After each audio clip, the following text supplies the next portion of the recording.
Yang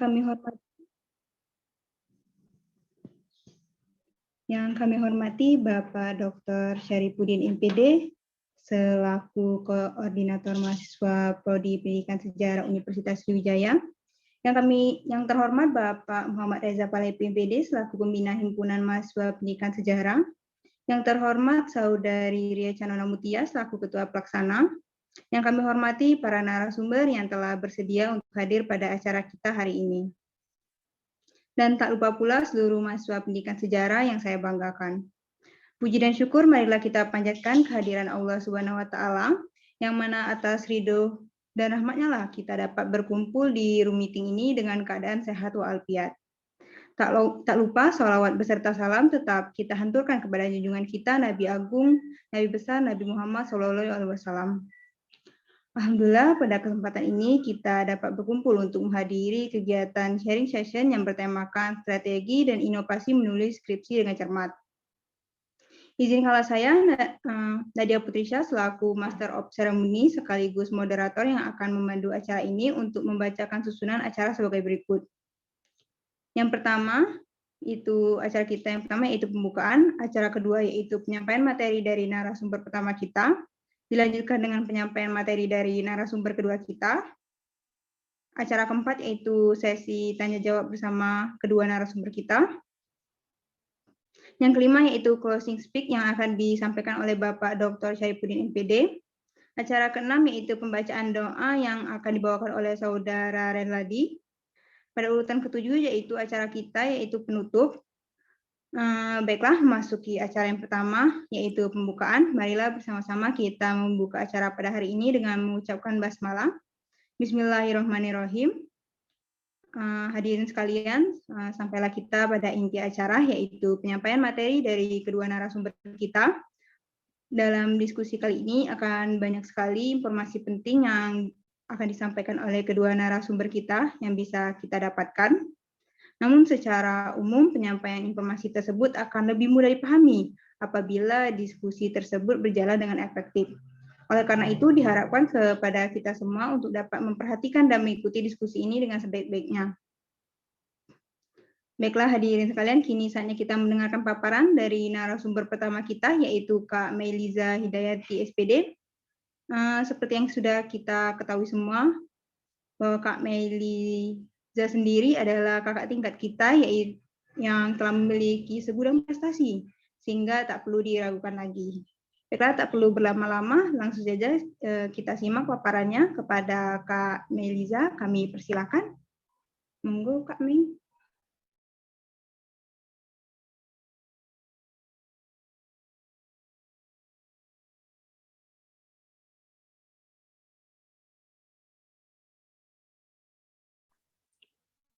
Baik, terima kasih moderator dia. Assalamualaikum warahmatullahi wabarakatuh. Waalaikumsalam warahmatullahi wabarakatuh.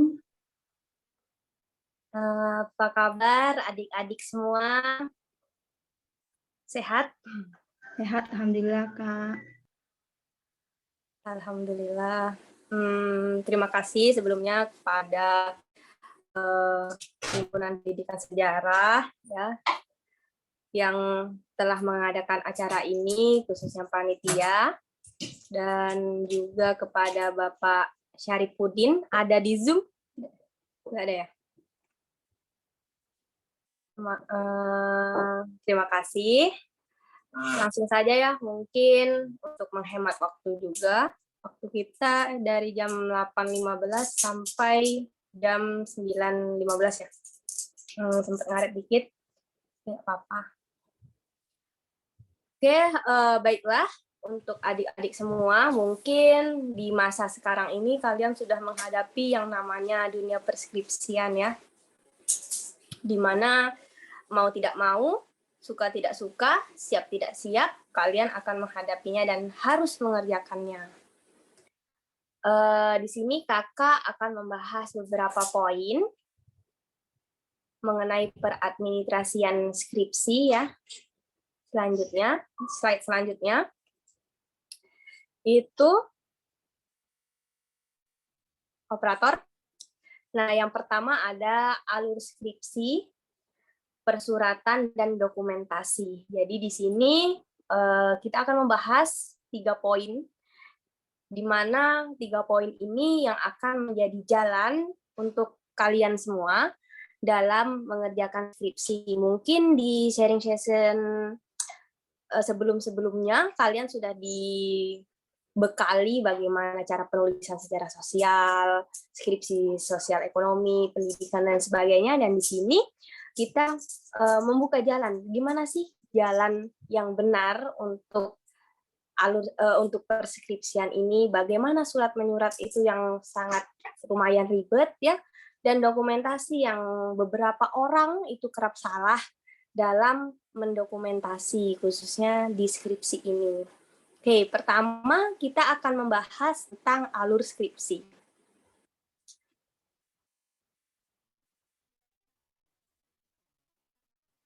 Oke, alur skripsi. Dari namanya alur skripsi, di mana skripsi itu mulai dari awal kita mengajukan judul sampai kita wisuda.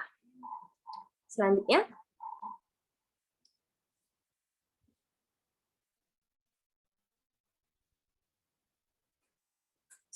operator.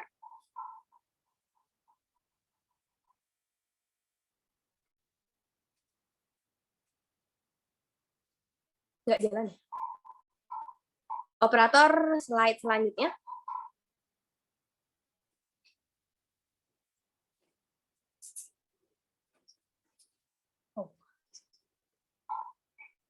Baik.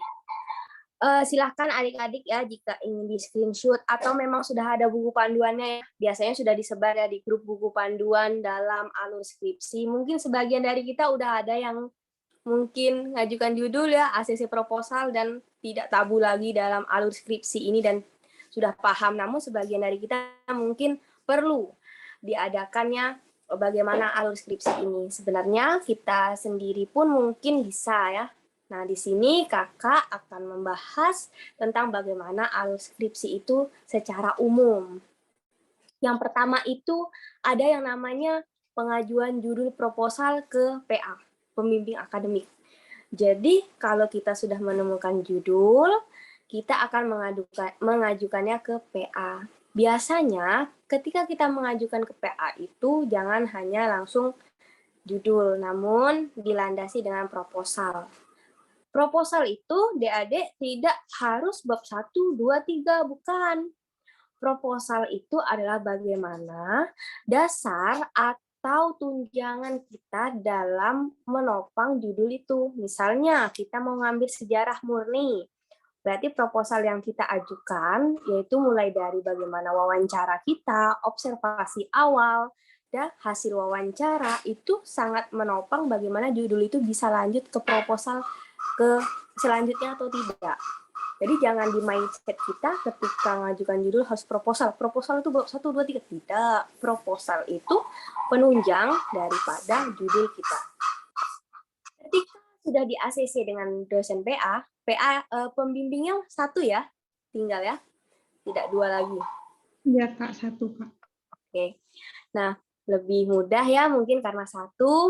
Nah, ketika sudah di ACC oleh PA judul kita, maka jangan langsung kalian membuat SK pembimbing. Salah. Seharusnya yaitu alur yang selanjutnya ajukan juga pengajuan judul itu ke koordinator prodi. Nah, tahu nggak koordinator prodi? Nah, Pak Syarif itu koordinator prodi. Kayaknya ada yang nggak tahu. Kenapa dikit-dikit ke Pak Syarif misalnya? Dikit-dikit apa-apa ke Pak Syarif. Memang alurnya seperti itu. Fungsinya untuk apa? Untuk menghindari kesamaan atau menghindari skripsi kita itu sudah dibahas belum sebelumnya. Mungkin nanti kan di PA mungkin PA-nya lupa ternyata sudah ada yang membahas di kan. Nah, itulah mengapa harus ada pengajuan judul ke koordinator program studi. Tujuannya itu. Yang kedua, memang harus mengetahui koordinator prodi itu segala aktivitas, seluruh aktivitas program studi termasuk perskripsian itu memang harus diketahui koordinator prodi. Jadi jangan ya sudah mengajukan judul, kita ke PA udah ACC nih PA. PA aku sudah ACC. Ternyata langsung buat SK pembimbing. Salah, harus namanya mengajukan dulu judul ke koor. Ketika sudah koor ACC baru. Nah, ini jika jika usul judul tidak diterima, maka wajib mengajukan usul judul lagi. Nah, ketika PA ACC lalu ke koor tidak ACC, berarti kita wajib untuk mengajukan judul lagi ke PA. Pak, misalnya di koor prodi ternyata skripsi saya ini sudah pernah dibahas oleh kakak tingkat sebelumnya, jadi saya mau ganti judul gitu. Nah, itu ya, baru gantilah judul kayak gitu. Atau misalnya ada hal-hal yang memang tidak bisa dilanjutkan misalnya skripsi kita. Nah, itu wajib untuk mengajukan lagi ke PA ya. Selanjutnya jika sudah ACC koor, baru poin keempat, mengajukan SK pembimbing dengan melengkapi persyaratan ya. Persyaratannya nanti kita akan bahas setelah ini ya, SK pembimbing. Selanjutnya, poin kelima itu melakukan bimbingan bab 1 sampai 3. Jika telah selesai meminta izin ke pembimbing, jika telah selesai, baru kita meminta izin ke pembimbing untuk mengajukan SK penelitian. Istilahnya tuh proposal lah, sempro. Karena kita sudah dihapuskan ya, sempro untuk pendidikan, untuk ekip, jadi itu langsung ke pembimbing, tidak disidangkan lagi seperti itu. Jadi ketika kita sudah ACC bab 1, 2 dan 3, kita boleh untuk mengajukan SK penelitian dengan diketahui oleh pembimbing. Jangan macak-macak ya langsung terjun biar cepet, misalnya langsung terjun. Penelitian dulu baik, kaget baru buat suratnya. Nah, jangan kayak gitu. Karena pernah kejadian ketika ada mahasiswa yang turun penelitian ke suatu wilayah, nah itu ternyata belum layak untuk melakukan penelitian. Jadi ketika dia wawancara, kebetulan orang yang diwawancara itu orang yang tahu ini sudah turun penelitian, mana buktinya izin penelitian tidak ada. Yang kena apa? Dosen pembimbing dianggap belum layak turun penelitian, sudah penelitian khususnya untuk pendidikan ini. Media belum siap, masih 20% misal, sudah macam-macam untuk ngambil data misalnya untuk ke sekolah. Nah, itu kan memalukan seperti itu ya. Jangan sampai terjadi. Jangan sampai mengulang kembali kesalahan-kesalahan masa lalu.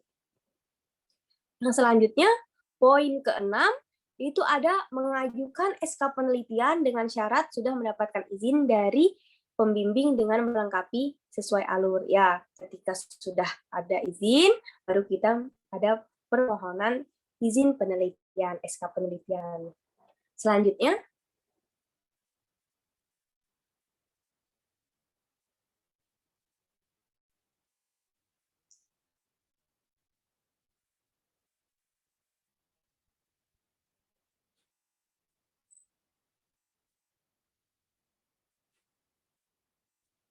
poin ke-7, ketika penelitian sudah, berarti otomatis bab 4 dan 5 itu di ACC, maka melakukan ujian akhir program dengan melengkapi semua persyaratan.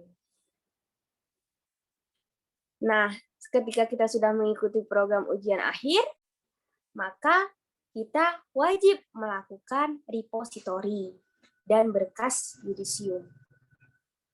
Repositori sudah tahu ya, jadi repositori itu wajib untuk semua mahasiswa Unsri untuk mengupload skripsi kita berdasarkan buku panduan repositori. Ketika nanti kalian sudah selesai, maka wajib ya jangan seperti yang sudah-sudah kakak tingkat kalian ada yang nakal misalnya. Nggak repositori, dia sudah daftar wisuda. Jadi itu tidak boleh ya. Kesalahan-kesalahan seperti itu kita cepat-cepat untuk wisuda, tapi tidak memenuhi kayak gitu, kayak gelar kita ini gelar apa, seperti harus memenuhi prosedur, harus sesuai bagaimana yang telah ditetapkan baik dari fakultas, prodi maupun universitas repository. Itu ada linknya, yaitu https://repository.unsri.ic.id. Selanjutnya, alur yang terakhir, poin ke-9, itu mengikuti pelepasan alumni dan menyelesaikan berkas persyaratan mengikuti wisuda. Ya, mungkin itu alur dari skripsi, dan mulai nomor 1 sampai nomor 9. Selanjutnya, kita akan memasuki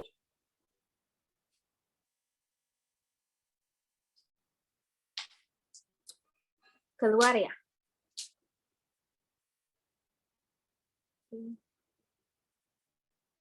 Persuratan. Jadi proses persuratan ini yang banyak sedikitnya itu kadang menghambat daripada aktivitas skripsi kita.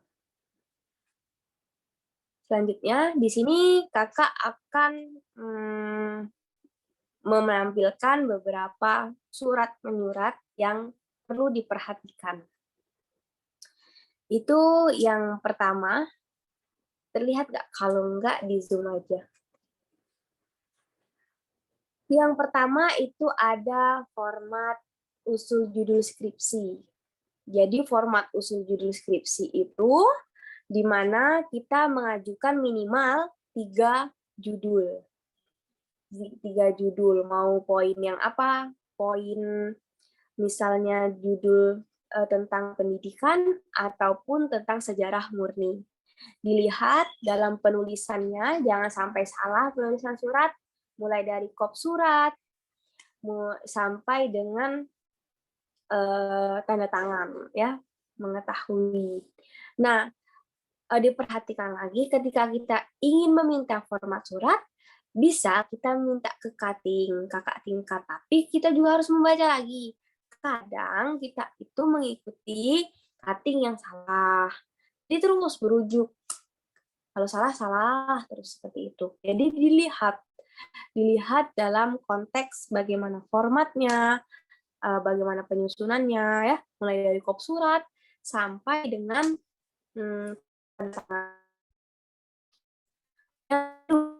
adanya surat mohon.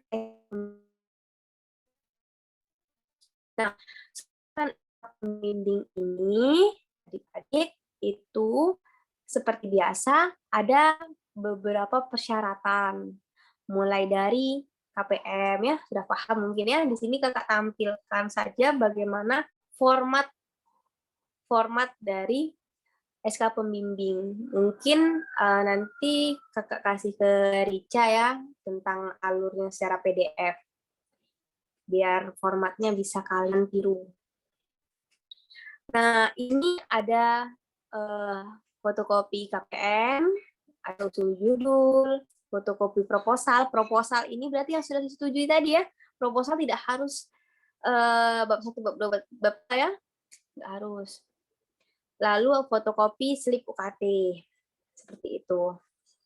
Oke, selanjutnya itu ada surat permohonan penelitian. Surat permohonan penelitian itu adalah bagaimana kalian memohon kepada, pertama itu ke pembimbing. Jadi ini formatnya kalau ke pembimbing ya.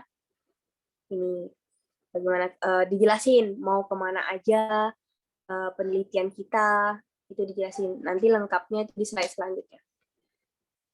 Untuk SK penelitian ketika sudah oke. Nah, itu SK penelitian yang akan kita ajukan ke dekanat. Format 1.4. Perhatikan baik-baik. Nah, di sini kakak ambil contoh ya. Jadi itu format SK-nya kalau udah dibikin surat ini kayak gini. Misalnya ini untuk skripsi murni. Ya, SK penelitian itu banyak banget cutting kita yang salah dalam penulisannya, dalam hal mau kemananya kadang tuh nggak tepat. Jadi bahkan nunggu berminggu-minggu lagi hanya untuk membenarkan isi dari surat izin penelitian. Jadi, untuk skripsi murni, contohnya ya, ini kakak ambil punya kakak sendiri, yaitu misal kita lalu perhatikan ketika kita ingin ketemu bersamaan dengan ini, saya mengajukan kepada Bapak untuk dapat memberikan surat izin penelitian yang akan dilaksanakan di, ini murni ya, di, ini kakak bold, sebenarnya nggak usah di bold ya kalau aslinya, nggak perlu di bold ya ini. Nah ini di Desa Surya Adi, Kecamatan Mesuji, Kabupaten Ogan Komering Ilir. Jelas, mau kemananya tuh jelas, berarti mau ke Desa Surya Adi penelitiannya. Karena sumber ini berkaitan dengan penelitian, yaitu berarti maksudnya itu kita arahkan dulu SK penelitian, permohonan SK penelitian kita itu izinnya. Kalau skripsi murni itu wajib yang namanya ke Kesbangpol. Perhatikan ya, untuk yang murni kalian wajib mengisi nomor 1 itu adalah ke Kesbangpol provinsi. Misalnya kalian penelitiannya di lingkup Sumatera Selatan, wajib ke Kesbangpol Sumatera Selatan. Contoh punya kakak. 1, kantor Balai Kementerian Bangsa dan Politik Provinsi Sumatera Selatan, berarti Kesbangpol Provinsi. Lalu poin kedua, itu ada namanya Kesbangpol Kabupaten. Paham ya? Ketika sudah ke Kesbangpol Provinsi, baru ke Kesbangpol Kabupaten. Kabupaten kakak, Oki waktu itu. Sekarang juga masih. Oki. Jadi kakak tujuannya ke Oki. Kalau misalnya nih, misal adik mau surat penelitiannya itu ke OI misalnya, berarti poin 1 Kesbangpol Provinsi Sumatera Selatan, yang poin 2 itu Kesbangpol OI. Paham ya? Jadi jangan sampai salah. Yang ketiga, baru tujuan kita kemana sesuai dengan judul skripsi kita itu. Yang ketiga, yaitu di sini kakak menulis Dinas Tenaga Kerja dan Transmigrasi Kabupaten Oki. Karena kakak mengambil skripsi transmigrasi. Dan di situ ada datanya. Itulah guna aplikasi awal ya. Yang keempat ada kantor kecamatan, Kecamatan Mesuji. Kelima ada kantor perkebunan Kecamatan Mesuji. Keenam ada kantor Desa Surya Adi. Dan ketujuh ada Koperasi Unit Desa Surya Adi. Jadi itu tempat yang akan kakak kunjungi untuk mengambil data. Dan itu berarti nanti yang keluar dari dekanat itu 7 surat penelitian. Untuk skripsi murni, pasti banyak kalian akan mendatangi tempat-tempat untuk dijadikan mengambil bahan. Ya. Jadi jangan sampai salah. Misalnya di sini, kalian hanya menulis Kesbangpol misalnya kabupaten. Di Kesbangpol kabupaten pas kalian datang, nggak bisa. Harus ada izin dulu Kesbangpol provinsi. Otomatis kalian kan masih mau buat lagi untuk ke provinsi, dan itu memakan waktu yang lama. Jadi harus diperhatikan mau kemana kita mengambil data ini. Kak, gimana kalau misalnya wawancara sama orang-orang penting seperti wakil gubernur, misalnya sejarawan, pakai nggak Kak izin skripsi, izin penelitian, izin untuk wawancara? Pakai. Misalnya kalian mengangkat tentang peranan orang sejarah ya. Nah, otomatis kalian akan mengunjungi orang-orang terdekatnya, bahkan bisa juga orang-orang besar. Nah, itu cantumkan ya poin ke-8 kepada Bapak siapa. Karena resmi. Kalau misalnya kalian ke dusun, misalnya wawancara petani, nggak usah lah pakai bahasa kita aja, pakai bahasa dusun lah wawancaranya, nggak usah pakai jas, pakai alma mater, kurang nyaman. Jadi orang-orang di desa itu lebih nyamannya kalau kita berbaur, tapi tetap instrumen yang mau kita tanyakan tuh jelas, walaupun kita pakai bahasa mereka. Kayak datang ke petani misalnya, bawa surat izin penelitian, bawa jas, duduk, Assalamualaikum Pak, saya dari Pendidikan Sejarah Universitas Sriwijaya. Nah, kan kayak apa udah ini kayak nggak nyambung. Jadi sesuaikan. Kalau kita ke orang-orang besar baru seperti itu. Nah, selanjutnya itu lihat poin pada adapun penelitian saya, kalian masukkan judul kalian. Kehidupan masyarakat transmigran suku Jawa di Desa Surya Adi, Kecamatan Mesuji, Kabupaten Ogan Komering Ilir, tahun 1975 sampai 2005. Penelitian ini akan dilaksanakan pada, hati-hati dalam membuat bulan akhir penelitian surat kalian. Di sini kakak membuatnya dari 26 Oktober sampai dengan 31 November. Tapi kakak ngajukannya itu tanggal 1. Paham ya sampai sini? Berarti maksudnya apa? Maksudnya itu adalah nggak langsung keluar, Nak, surat ini. Jadi ketika kalian ingin mengajukan SK penelitian ke dekanat, seperti itu ya, ke pertama ke admin, Bu Ica ya, kita ya, ke Bu Ica, itu kalian nulisnya itu jangan pas kalian ngajukan, pas kalian nulis tanggal. Ini keluarnya kadang seminggu, kadang 2 minggu. Jadi nanti takutnya kalian nggak kekejar. Jadi ketika kalian menulisnya 26 Oktober sampai dengan 31 November, berarti kalian mengajukannya itu tanggal 1 Oktober. Pas itu keluarnya. Jadi ada ya rekan-rekan kakak tingkat kalian yang belum selesai penelitian, tapi surat penelitiannya sudah habis masanya. Karena lama tadi. Karena kita kan budaya ngaret. Budaya ngaret kita itu nggak bisa dihilangin. Entah kenapa sampai bisa 2 minggu, kadang juga hilang, kayak gitu ya. Itu yang dihindari. Nggak apa-apa misalnya kalian ngajukannya September misalnya, September akhir atau September pertengahan, kalian tulis situ Oktober, nggak apa. Untuk meminimalisir keterlambatan dalam keluarnya SK ini. Gitu ya, paham ya? Ini untuk skripsi murni. Contoh surat penelitian untuk pendidikan. Ini kakak bayang ya. Nah, itu pasti kalau pendidikan cuma 2 tempatnya. Nggak ada dia misalnya 5, lucu. 2 pasti. Yang pertama itu di Dinas Pendidikan, wajib ya, Dinas Pendidikan Provinsi Sumatera Selatan.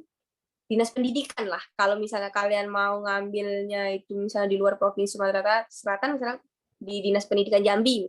Berarti Dinas Pendidikan Jambi. Yang poin kedua itu pasti ke sekolahnya, sekolah mana. Sekolah SMA Negeri 13 Palembang. Ingat, kita pakai UPT sekarang ya. Hati-hati, nanti kalau salah nggak keluar pula SK penelitian kalian. Pakai UPT. UPT SMA Negeri 13 Palembang. Sudah pakai UPT semua sekolah. Sama juga untuk perhatikan dalam menulis tanggal waktu penelitian, itu nggak apa-apa kita agak mundur ke belakang karena lama, maaf, Dek, keluarnya SK penelitian itu lama. Paham ya format persuratan skripsi ini? Baik, selanjutnya yaitu dokumentasi. Baik, dokumentasi. Selanjutnya. Jadi dokumentasi itu ada beberapa jenis, ada 6 jenis. Dan kita akan membahas yang poin ke-6, yaitu dokumentasi berdasarkan dokumentasi. Jadi kalau misalnya kalian mendengar kata dokumentasi, mindset kalian harus diubah, bukan foto-foto, bukan. Dokumentasi itu artinya pemberkasan, penyimpanan berkas, penyimpanan sumber, penyimpanan pengolahan, pengambilan, itu dokumentasi. Dokumentasi. Kita akan membahas poin ke-6 ya, yang sesuai dengan kita, yaitu dokumentasi berdasarkan dokumen. Dokumen berdasarkan dokumentasi. Dokumen berdasarkan dokumentasi itu ada 3 poin pembahasan. Yang pertama itu adalah dokumentasi utama. Itu seperti laporan, ya, paten penelitian, kuesioner, foto, itu dokumentasi utama di mana di situ akan dijelaskan bagaimana kita dalam mengambil sebuah menjadi informasi, ya, dan hasil penelitian atau hasilnya itu langsung dari sumbernya, seperti itu. Misalnya kayak laporan, pasti itu langsung dari lapangan. Foto itu langsung dari lapangan. Kuesioner itu nanti akan di instrumen untuk pendidikan itu Kak Sinta setelah ini. Selanjutnya ada dokumentasi sekunder. Dokumentasi sekunder itu, ya, mungkin dari kita ada yang ngambil peran, ya, peranan, yaitu itu penting, di mana dokumentasi sekunder itu menyajikan informasi tentang literatur. Nah, literatur itu contohnya juga ada bisa bibliografi, seperti itu. Dan masih ada lagi misal literatur tentang sejenis perarsipan, seperti itu, ya. Lalu ada yang namanya dokumen tersier. Itu bisa dokumen tersier itu lebih ke bagaimana dia menyajikan atau menopang dari sekunder. Jadi bagaimana sekunder itu tetap stay di tempatnya, itu ada yang namanya pendukungnya, yaitu dokumentasi tersier itu. Ya bisa buku, jurnal, teks panduan literatur seperti kayak bisa dikatakan buku terpisah yang tidak dikatakan buku tidak memenuhi syarat buku, ya. Itu biasanya ditulis oleh orang-orang yang memang dia berkompeten di bidangnya tapi tidak melalui sekolah, seperti itu. Itu sudah pernah lihat, ya, mungkin sudah pernah dalam proses dokumentasi. Jadi ketika kita mengadakan dokumentasi itu jangan lupa pada poin bagaimana dokumentasi ini tersusun dengan tim, seperti itu.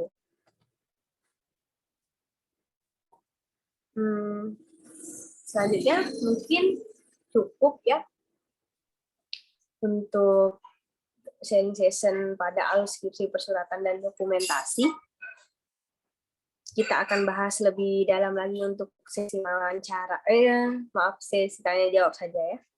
Saya kembalikan ke moderator.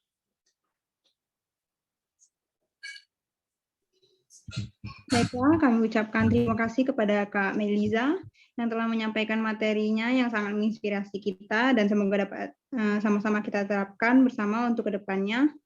Baiklah, hadirin sekalian, kini saatnya kita mendengarkan paparan dari narasumber kedua kita terlebih dahulu, baru setelahnya kita masuk ke sesi tanya jawab, ya, Kak. Dan seperti yang kita semua sudah ketahui, ya teman-teman, Kak Sinta juga merupakan kakak tingkat kita yang sama seperti narasumber pertama kita sebelumnya. Kak Sinta juga memiliki segudang prestasi yang membanggakan.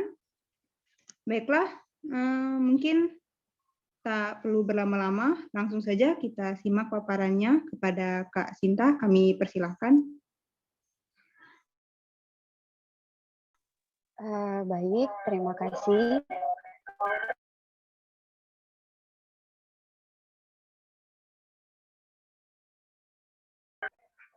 Baik, terima kasih sebelumnya kepada saya.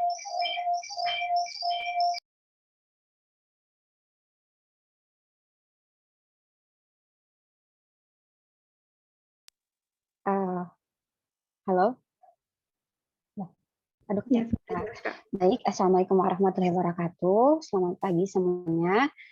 Sebelumnya Mbak ucapkan terima kasih banyak kepada uh, pembawa acara kita, Dek Nadia, Trisha, atas kesempatannya kepada Mbak untuk sesi Mbak kali ini ya, untuk menyampaikan materi.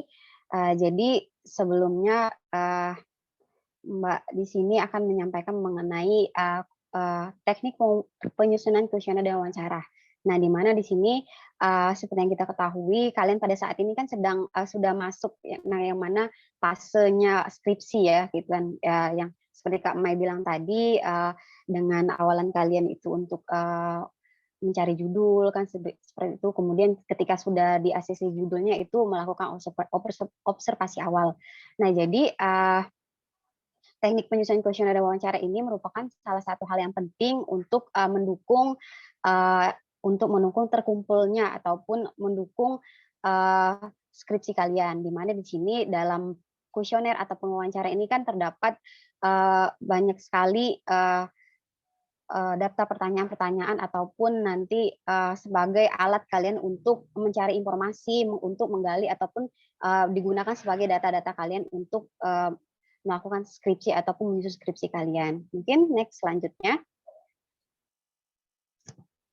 Baik, jadi kan di sini kan sebenarnya untuk kuesioner dan wawancara sendiri mungkin kalian tuh sudah tahu ya sebenarnya itu mungkin entah itu di luar dari kita pembahasan kita untuk skripsi ataupun yang lainnya itu mungkin kalian juga pernah kan kuesioner ataupun melakukan wawancara untuk melakukan artikel kan seperti itu ataupun melakukan tugas pernah disuruh dosen kan untuk mengumpulkan informasi-informasi entah itu mata kuliah apa kan yang mengharuskan kalian untuk turun ke lapangan untuk wawancara ataupun ada pun angket yang kalian sebarkan untuk menggali informasi untuk memenuhi tugas-tugas kalian. Nah, jadi di sini mungkin karena di sini fokus ya, jadi kita harus mungkin secara umumnya saja Mbak menyampaikan. Mungkin nanti kuesioner dan wawancara ini mungkin lebih enaknya untuk kita sharing session saja ya, gitu kan. Jadi nanya mungkin nanti bagaimana karena di sini sebenarnya tuh kuesioner dan wawancara ini kan satu hal yang penting, namun bertahap ataupun nanti tuh kalian akan terbiasa sendiri pada saat kalian sudah melakukan penulisan skripsi. Entah itu skripsi kalian itu fokusnya ke murni ataupun pendidikan, untuk mendukung kalian dalam mencari informasi. Nah, baik. Jadi sini ada kuesioner. Jadi di sini kuesioner ini adalah data pertanyaan yang tersusun dengan baik yang digunakan sebagai alat pengumpulan data melalui survei. Nah, jadi kan kuesioner ini kan adalah data pertanyaan. Nah, jadi kuesioner ini sendiri itu diberikan kepada responden secara langsung maupun tidak langsung. Kuesioner ini tuh termasuk ke aspek yang paling penting dalam kalian untuk menggali informasi, baik itu nanti untuk observasi awal atau analisis kebutuhan, bahkan itu nanti untuk pada saat keempat kan yang mana kalau Mbak kan penelitian pendidikan ya, di mana nanti ada yang namanya one to one ataupun small group itu kan harus didukung oleh kuesioner ataupun wawancara.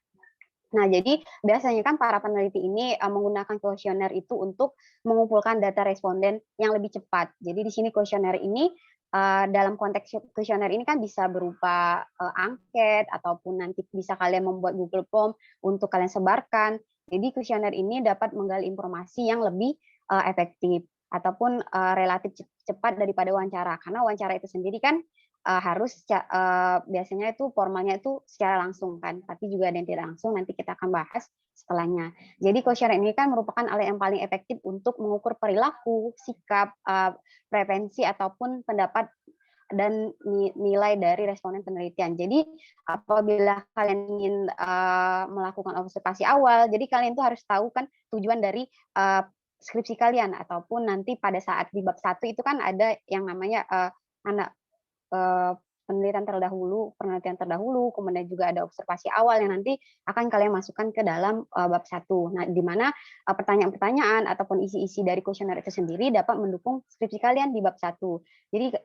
Jadi sesuai dengan rumusan masalah kalian ataupun dengan tujuan dari skripsi kalian itu sendiri ataupun judul skripsi kalian itu sendiri. Jadi sesuai dengan konteks. Apabila kalian ingin menyampaikan apa kalian ingin melakukan skripsi pendidikan kan seperti Mbak kan Mbak kan pendidikan ya, mungkin Mbak akan lebih terfokus, lebih banyak menyampaikan pendidikan karena Mbak kan nggak terlalu tahu ya murni itu bagaimana, mungkin dari teknik penyusunan kata-kata atau teknik penyusunan dalam mencari 5W+1 hanya itu kan berbeda ya. Jadi kalau Mbak kan pernah mungkin sudah pernah tahu kan Mbak skripsi Mbak apa, jadi kan menggunakan media pembelajaran. Jadi di sini media pembelajaran itu kan bisa aspeknya itu mengenai media pembelajaran itu sendiri, kemudian analisis kebutuhan bagaimana siswa ataupun peserta didik itu dalam melakukan pembelajaran itu harus didukung dengan media seperti apa. Mungkin seperti itu kan. Di sini kan sudah pernah kan rombongan Dekre itu kan pernah Mbak jadikan sebagai objek penelitian, subjek penelitian Mbak kan, gitu kan. Jadi pernah melihat bagaimana soal-soal kuesioner baik itu one-to-one, kemudian untuk analisis kebutuhan dan sebagainya. Mungkin selanjutnya, slide selanjutnya.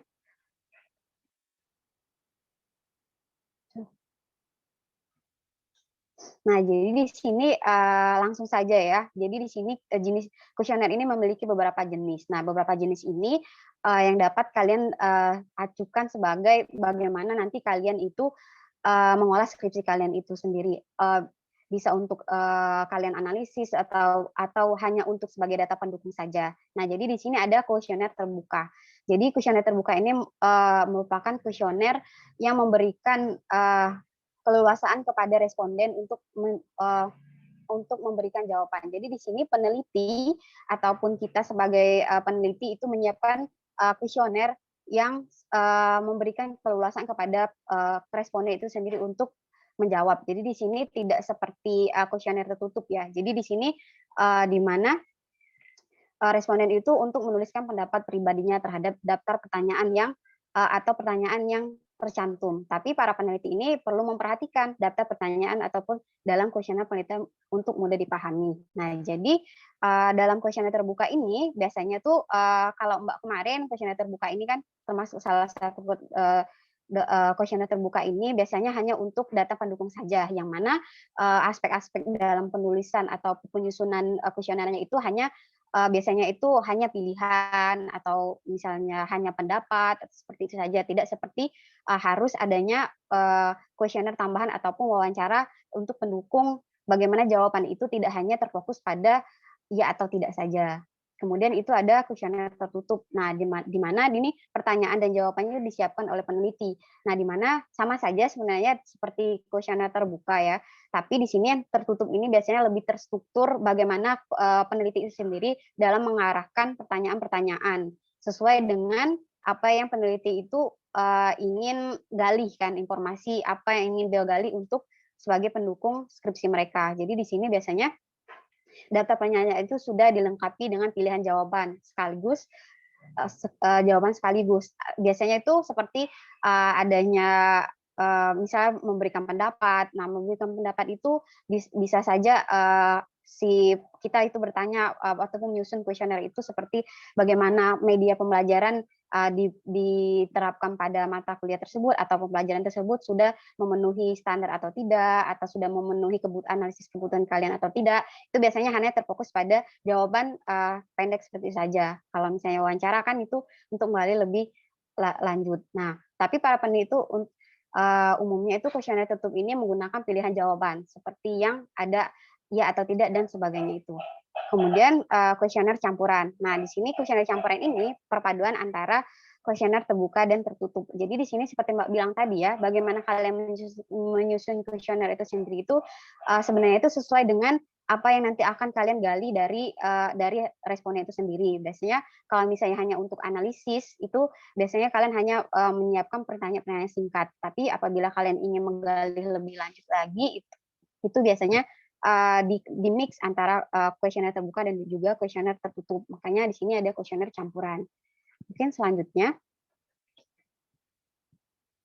Nah, jadi dalam penyusunan kuesioner itu kan ada cara-cara membuat kuesioner. Nah, di sini kan formalnya itu kan menentukan tujuan kuesioner. Nah, seperti Mbak bilang tadi bahwa kuesioner ini juga bisa dibuat sebagai pendukung pada saat observasi awal. Nah, jadi kita itu menentukan tujuan kuesioner kita sesuai dengan tujuan skripsi kita ataupun manfaat skripsi kita. Jadi kita itu menentukan terlebih dahulu tujuan kuesioner kita itu untuk apa gitu kan, atau hanya untuk sebagai pelengkap, atau hanya untuk sebagai observasi awal kita saja, atau sudah untuk kita gali bagaimana kuesioner itu nanti kita olah, bukan itu hanya untuk bab 1 tapi juga untuk bab 4 seperti itu. Jadi sesuai dengan kebutuhan kita. Apabila kita menyusun kuesioner itu untuk analisis ataupun bagaimana, itu kan sesuai dengan kita. Makanya Mbak bilang kan, sebenarnya kuesioner dan wawancara ini tuh tergantung bagaimana kita dalam menyiapkan skripsi kita itu sendiri. Kemudian menentukan jenis kuesioner penelitian. Nah, tadi kan sudah ada 3 jenis kan. Nah, jadi balik lagi sih sebenarnya itu bagaimana kita itu mengolah skripsi kita sendiri. Jadi bisa menggunakan kuesioner terbuka, kemudian kuesioner tertutup, kemudian ataupun kuesioner campuran. Nah, membuat kuesioner yang terstruktur selanjutnya kan, di mana di sini iya harus terstruktur, di mana pada saat kita melakukan membuat kuesioner ataupun membuat instrumen pertanyaan-pertanyaan itu harus terstruktur agar responden kita ini tidak bingung kan, yang mana kita sudah menanyakan, misalnya yang pertama itu mengenai perkembangan misalnya materi dari media pembelajaran itu, kemudian kita balik lagi nanti di pertanyaan 7 atau 8 itu mengenai materi itu lagi. Jadi kan harusnya tuh terstruktur, di mana itu sesuai dengan analisis bagaimana kita ingin mencari pertanyaan-pertanyaan yang sesuai dengan apa yang akan kita tuju nanti. Nah, jadi sebenarnya itu hanya seperti saja, tapi cara membuat kuesioner ini tuh ada yang namanya etika ya, ataupun rambu-rambu dalam membuat pertanyaan-pertanyaan, di mana itu pertanyaan itu sendiri kan harus jelas ya, di mana apabila itu hanya pertanyaan pelengkap, itu pertanyaan iya atau tidak saja. Apabila itu pertanyaan untuk analisis, jadi bisa kalian buat ataupun kalian kasih notes itu dalam kuesioner itu sertakan jawaban lainnya selain dari jawaban yang sudah kalian buat dalam kuesioner tertutup ataupun terbuka. Mungkin selanjutnya.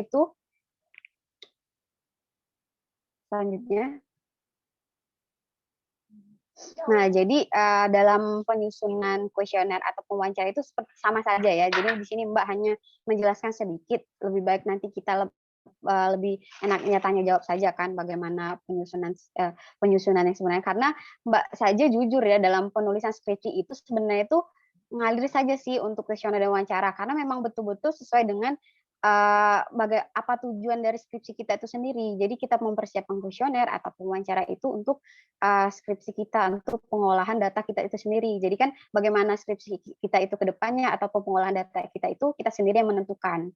Baik itu nanti di mix antara kuesioner maupun wawancara. Nah, jadi di sini secara umumnya wawancara itu kan adalah tanya jawab antara narasumber dan pewawancara dengan tujuan untuk mengumpulkan data-data.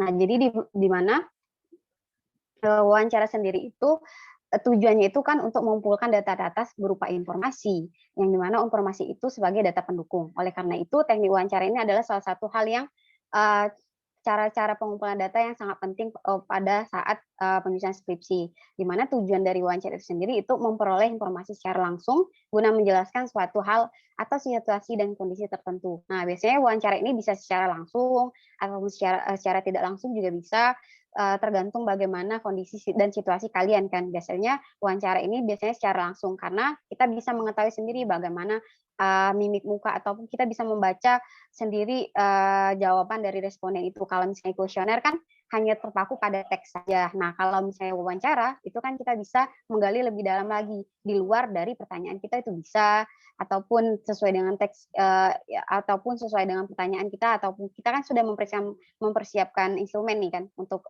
wawancara. Nah, itu biasanya kita melakukan wawancara secara langsung ataupun bisa via telepon sesuai dengan kondisi kalian. Kemudian itu memperoleh data agar dapat memenuhi situasi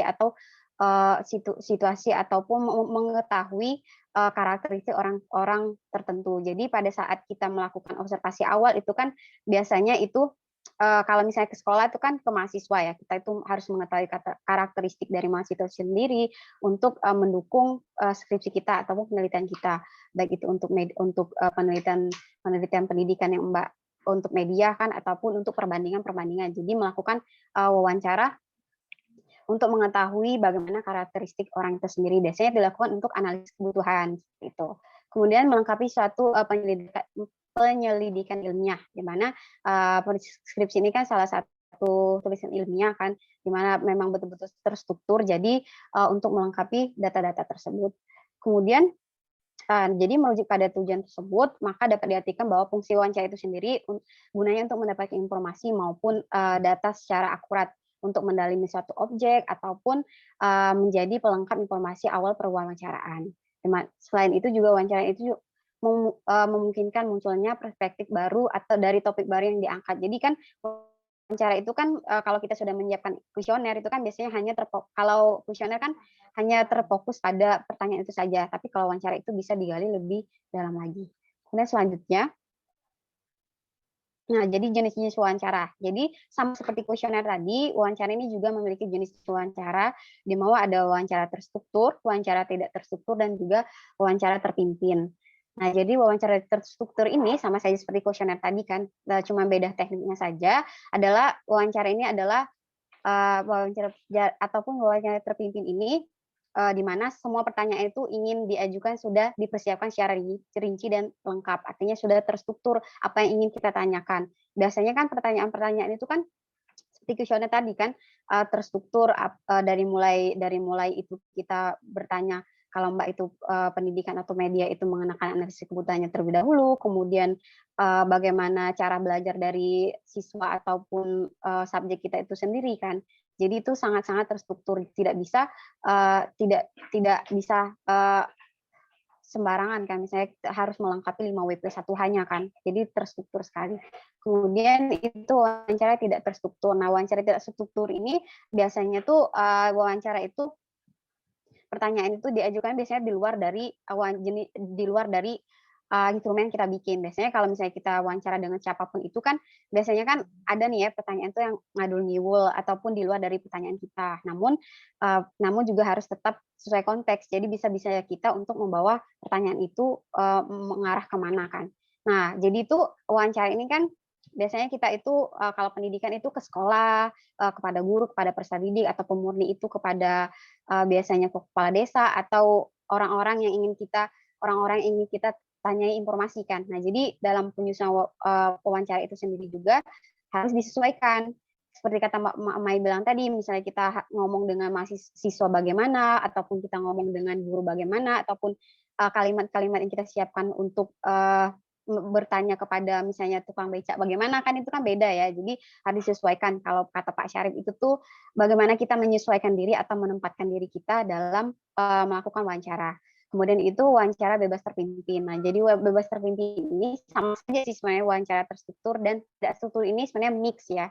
Jadi itu di mana wawancara itu secara bebas tapi juga tetap di dalam konteks kita dalam menyampaikan pertanyaan-pertanyaan ataupun melakukan wawancara, melakukan informasi. Nah, mungkin selanjutnya. Nah, jadi mungkin itu saja yang dapat Mbak sampaikan. Seperti Mbak bilang tadi, mungkin lebih baik kita itu lebih banyak session saja ya. Karena Mbak sendiri kan sudah bilang tadi, sebenarnya itu ngalur saja ya, sesuai dengan apa yang ingin kita gali dari skripsi kita itu sendiri.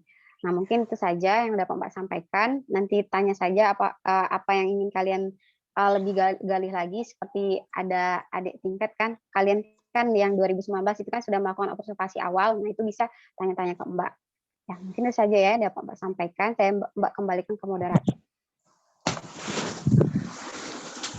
Baik, terima kasih kami ucapkan kepada Kak Sinta yang telah menyampaikan materinya yang sangat detail dan lengkap. Semoga dapat sama-sama kita terapkan bersama untuk kedepannya. Baiklah, selanjutnya kita akan melakukan sesi tanya jawab bersama kedua narasumber kita. Jadi sesi tanya jawab kali ini akan saya buka dengan 3 pertanyaan terlebih dahulu, yang dimana jika teman-teman ada yang tidak bisa menghidupkan mikrofonnya atau terkendala oleh jaringan, teman-teman dapat mengirimkan pertanyaannya melalui room chat, atau jika teman-teman ingin bertanya secara langsung, dipersilakan untuk langsung menghidupkan mikrofonnya. Bagi teman-teman yang ingin bertanya, dipersilakan.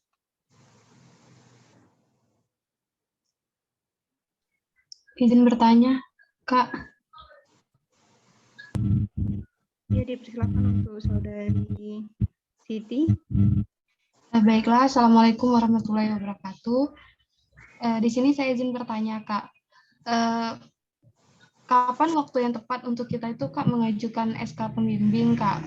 Jika judul kita itu sudah di ACC, Kak, apakah kita tuh harus menyelesaikan bab 1, 2, dan 3 dulu, Kak? Begitu. Terima kasih, Kak. Baiklah, kami ucapkan terima kasih kepada Saudari Siti yang telah memberikan pertanyaannya. Mungkin bisa langsung dijawab, Kak, sekaligus kita menunggu dari teman-teman. Pertama dapat dijawab terlebih dahulu oleh Kak Mei.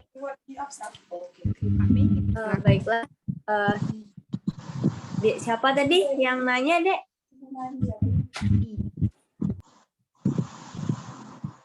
Dek siapa? Dek Faza ya? Dek Faza. Saya, Jadi, Kak. siapa? Mana nih? Rahma. Rahma. Mana nih orangnya nih? Kalian kakak kenalan juga. Kakak tuh hampir nggak tahu loh wajah-wajah kalian tuh. Karena mungkin online ya. Ini angkatan berapa ini? 2019, Kak. 19 ya? Oke, Kak.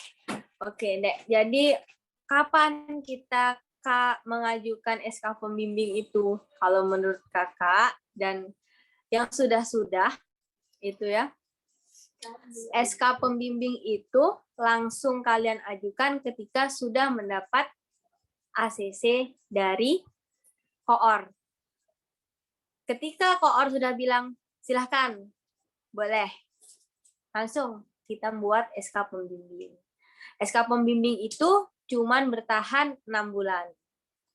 Jadi ketika skripsi kita lewat dari 6 bulan, kita ada yang namanya panjangan SK pembimbing. Sama aja. Waktu yang adalah diasisi oleh koor, judulnya tuh.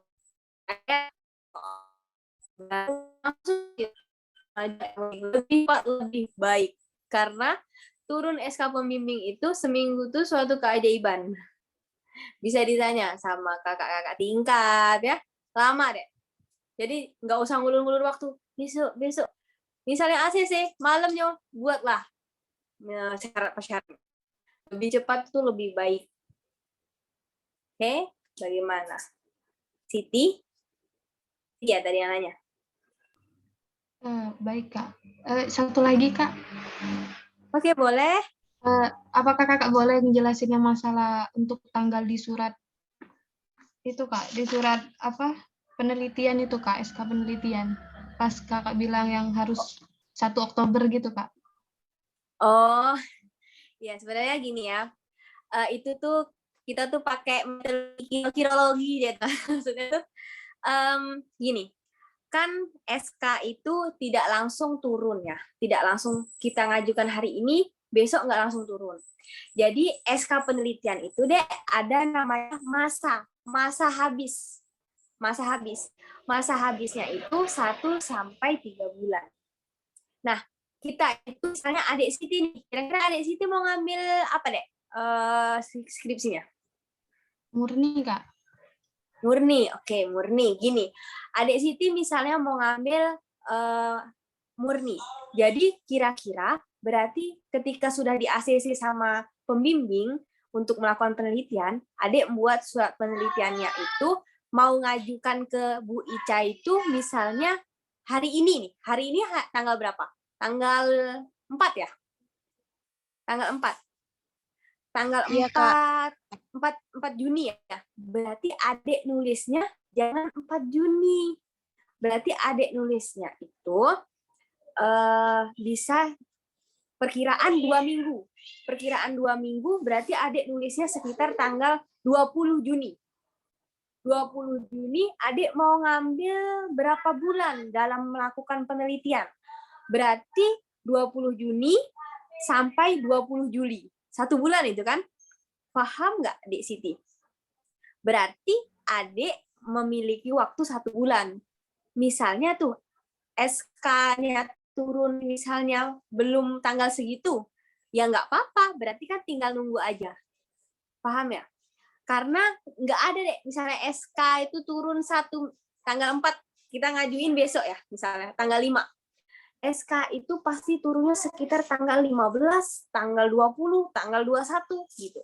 Jadi nanti kalau adik misalnya nulisnya tanggal 4 juga, 4 Juni sampai 4 Juli, 1 bulan tuh ya. Nah, takutnya SK itu baru turun akhir Juni. Banyak tuh waktu adik yang kepotong kan. Karena kan nggak lama surat itu turun kapan. Lama waktu kepotong. Belum lagi adik ngurusin yang lain-lain seperti surat izin ke Kesbangpol. Kesbangpol kapan keluarnya? Lama kan masih. Nah, itu perkiraan Kak. Itulah mengapa Kakak membagi tips ke kalian lebih diundur waktu dari kita ngajuin. Paham ya? Misalnya adik Siti mau biar ambil aman lah, biar surat penelitiannya habis. Adik Siti hari ini itu tulis tanggal 20 tadi. Jadi masih ada nggak waktu, itu sekitar 2 mingguan untuk SK turun. Paham ya? Paham gimana di sini? Paham, Kak. Ada sih Terima kasih, penelitian Kak. apa? Ya. Oke, terima kasih. Saya kembalikan moderator. Baik, terima kasih Kak atas jawabannya untuk kami. Mungkin untuk Kak Sinta, Kak, ada yang ingin ditambahkan untuk menjawab pertanyaan dari saudari Siti Rahma, Kak? Jadi kalau yang dijelaskan Mbak tadi sudah jelas ya. Jadi mungkin cukup kalau dari Mbak. Jadi di sini banyak juga yang nanya untuk yang kuesioner dan wawancara. Mungkin langsung pertanyaan ini Mbak Sida. Karena tadi sudah diwakilkan dengan Mbak Mayo. Baik. Mungkin kita lanjut ke pertanyaan selanjutnya. Ada dari saudari Danti Rahmala. Akan saya bacakan. Assalamualaikum Kak, ingin bertanya gimana ya Kak cara yang tepat bagi kita untuk menghubungi narasumber kita untuk menetapkan janji untuk melakukan wawancara. Sebelumnya terima kasih Kak. Baiklah, mungkin bisa dijawab terlebih dahulu oleh Kak. Baik, terima kasih atas pertanyaannya dari Dek Danti Rahmaullah Agustina ya. Jadi di sini pertanyaannya tuh gimana ya Kak cara yang tepat bagi kita untuk menghubungi narasumber kita untuk menepatkan janji untuk melakukan wawancara. Nah, jadi seperti yang kita ketahui ya, apabila kita ingin menghubungi seseorang, itu kan ada yang namanya etika ya, baik itu dari waktu ataupun dari waktu itu sendiri kan sangat berpengaruh ya bagaimana kita direspon atau tidak oleh narasumber. Seperti yang kita menghubungi dosen pun kan harus ada jamnya kan. Nah, jadi di sini narasumber itu siapa dulu. Jadi kalau misalnya narasumbernya itu seperti orang-orang yang sibuk ataupun orang-orang seperti dosen-dosen kita itu kan, narasumber-narasumber seperti narasumber-narasumber yang sibuk-sibuk itu kan kita harus membuat janji dulu ya.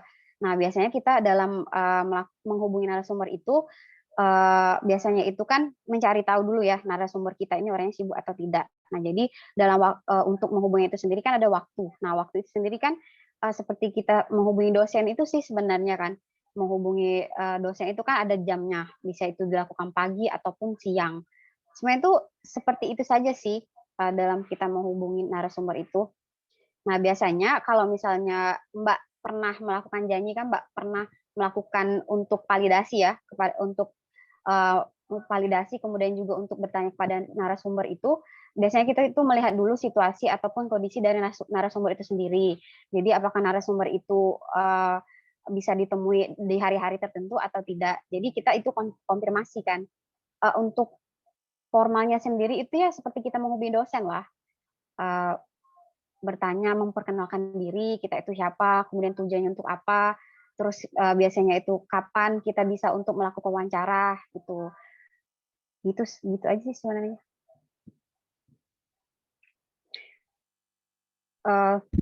Terus dalam etika untuk menghubungi narasumber ataupun setelah wawancara itu kan kalau misalnya kita diajarkan itu kan biasanya itu membawa sesuatu hal kan untuk narasumber itu sendiri agar ya beretika lah bercara untuk memberikan feedback lah kepada narasumber. Jadi tidak hanya bertanya saja kan, biasanya kita kan tergantung kepada orang-orangnya juga ya. Kalau misalnya kepala desa atau apa gitu kan, kita biasanya harus menghubungi siapa dulu itu kan juga bisa ya.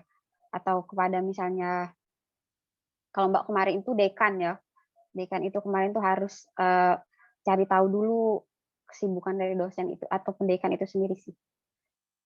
Mungkin itu saja deh jawaban dari Mbak. Baik, terima kasih Kak Sinta. Untuk Kak Mei, ada tambahan Kak? Atau sudah dicukupkan? Cukup mungkin, sudah jelas. Baik, kita lanjut ke pertanyaan berikutnya dari Saudari Dina Tiara, telah tertera di chat. Akan saya bacakan. Assalamualaikum warahmatullahi wabarakatuh. Izin bertanya Kak, untuk pengajuan proposal tahap kedua itu kan bukan proposal yang full bab 1-3. Lalu apakah yang dimaksud proposal pada tahap 2 itu yang bentuknya seperti observasi awal dan analisis pada peserta didik Kak? Kemudian bagaimana ternyata jika judul yang sudah diajukan itu kurang sesuai dengan hasil observasi awal? Terima kasih Kak. Mungkin untuk pertanyaan ketiga ini, dipersilakan untuk Kak Mei terlebih dahulu untuk menjawab. Baiklah, jadi untuk yang untuk murni ya, Kakak akan fokus ke murni, nanti misalnya disambung oleh Kak Sinta untuk yang pendidikan. Untuk yang murni, dalam pengajuan judul itu kan tadi ada proposal ya. Proposalnya itu seperti ini, Dek. Proposal itu karena di masa kalian itu tidak ada kelayakan judul ya. Jadi kalau misalnya dulu kami sempat gini, misalnya judul ya. Judul itu ketika ngajukan di PA itu pasti ada yang namanya sumber. Sumber minimal itu sudah 20 sumber.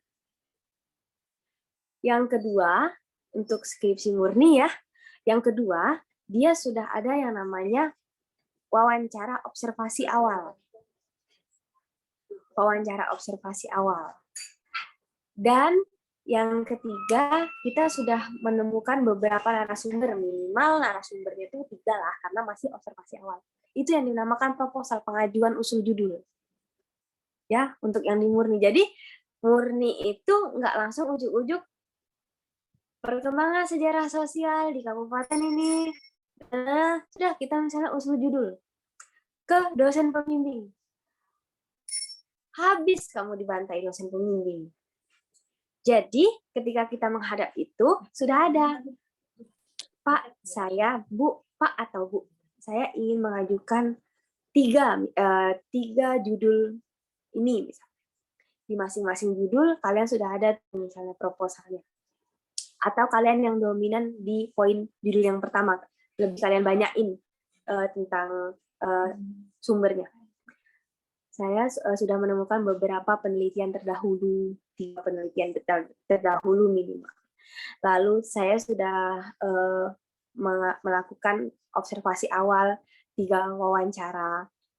Lalu saya sudah melakukan beberapa analisis sumber, sekitar 20 sumber, seperti itu.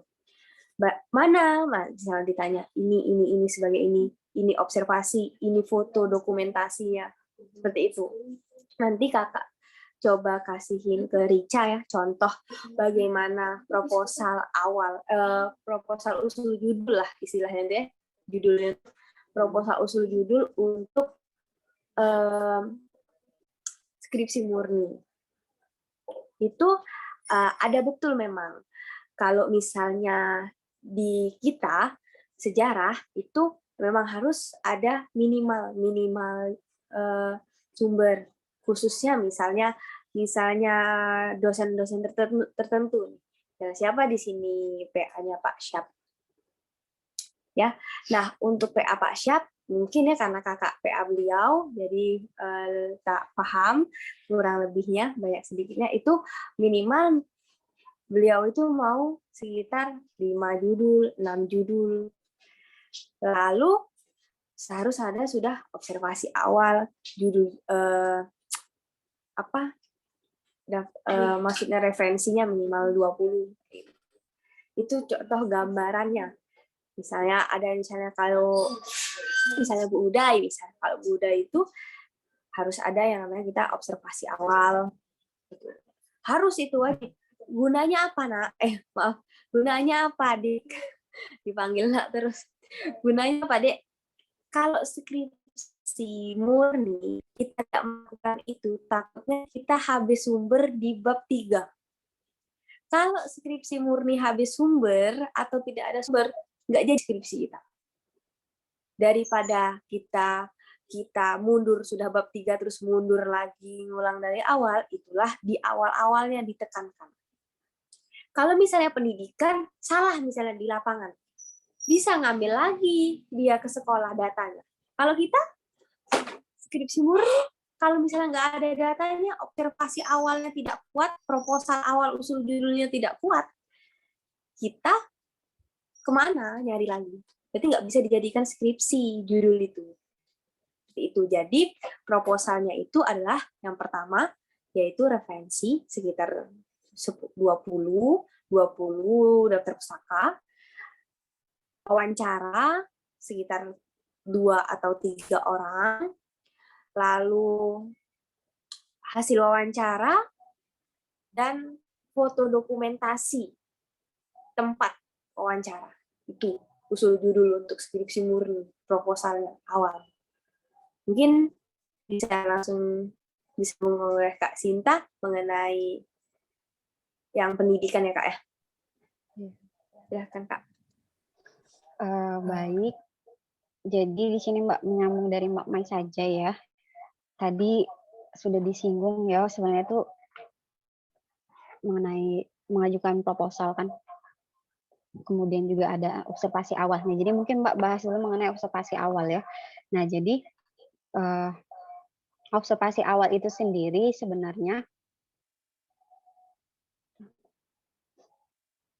Nah, jadi observasi awal itu sendiri digunakan untuk menggali lebih dalam mengenai objek ataupun fakta mengenai objek itu sendiri untuk kita mengajukan usul judul ya. Jadi kan observasi awal itu kita melakukan observasi awal itu untuk menganalisis ataupun mengumpulkan data-data yang konkret untuk mendapatkan gambaran tentang suatu objek ataupun menarik kesimpulan dari suatu objek. Nah, jadi apabila kita sudah melakukan observasi awal, nah observasi awal itu kan seperti yang di sini tadi ya, untuk yang pendidikan itu sendiri kan observasi awal itu kan banyak ya cakupannya.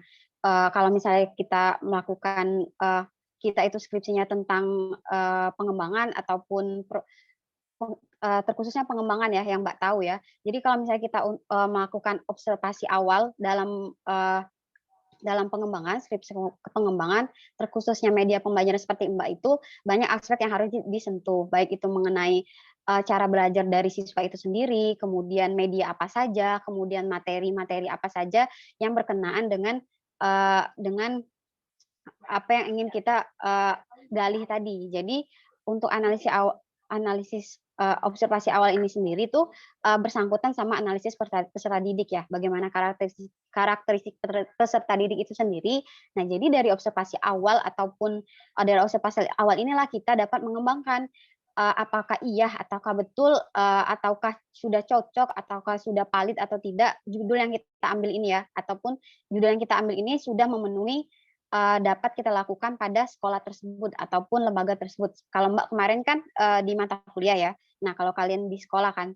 Nah, biasanya di sekolah itu ya kita lihat bagaimana di sekolah itu kondisi dari sekolah itu sendiri untuk melakukan analisis pada peserta didik yang di dalam observasi awal. Jadi apabila observasi awal ataupun aspek-aspek yang Mbak sebutkan tadi itu berkaitan dengan kondisi siswa itu sendiri, kondisi sekolah, kemudian guru, materi dan juga medianya itu barulah nanti dapat kita simpulkan apakah betul media yang kita bandingkan ataupun media yang kita kembangkan ini dapat kita implementasikan nanti ke sekolah ini. Jadi seperti itu untuk observasi awal dalam pendidikan tadi ya. Nah, jadi mungkin di sini nanti Mbak akan lanjutkan lagi karena ada pertanyaan yang menyangkut. Nah, kemudian bagaimana ternyata jika judul yang sudah diajukan itu kurang sesuai dengan observasi awal. Nah, jadi gunanya observasi awal nih untuk menentukan hal-hal seperti ini kan, hal-hal yang tidak terduga. Kita sudah punya judul nih ya, semata-mata hanya judul yang didukung oleh kata Mbak Mai tadi, mengenai referensi ataupun sumber-sumbernya itu sudah banyak. Kalau pendidikan ini banyak kan, karena pendidikan ini kan teknologi pendidikan ya, apalagi yang pengembangan ataupun perbandingan itu kan banyak sekali artikel-artikel ataupun referensi-referensi yang mendukung dalam skripsi kan. Nah, jadi kalau apabila observasi awal kita itu tidak sesuai dengan apa yang ingin kita tuju ataupun yang ingin kita masukkan ke dalam bab 1 itu, bisa jadi media kita itu dalam pengembangan media itu kita rubah dalam artian di sini apabila sekolah itu ya tidak menggunakan media pembelajaran, tidak bisa misalnya kita harus menampilkan sesuatu nih ya dalam pengembangan media pembelajaran kita itu, berarti tidak cocok nih, sekolah ini kita ajukan untuk media pembelajaran seperti audiovisual ataupun yang harus ditampilkan pada proyektor. Nah, itu kan tidak sesuai kan. Nah, jadi itu kita bisa berubah haluan. Bukan berarti judul kita itu benar-benar salah ya, benar-benar salah atau benar-benar harus diganti, tapi ada beberapa bagian saja yang mungkin perlu dikoreksi lagi setelah kita mendapatkan observasi awal itu sendiri. Mungkin itu saja yang dapat Mbak sampaikan. Ada mungkin kalau misalnya kurang puas bisa ditanyakan lagi. Mbak kembalikan ke moderator.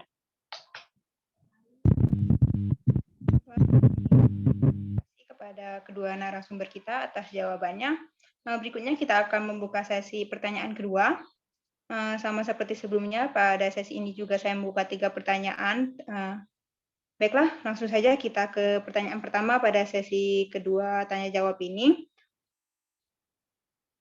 Telah tertera di room chat dari Saudari Eka Rita Permata Patricia.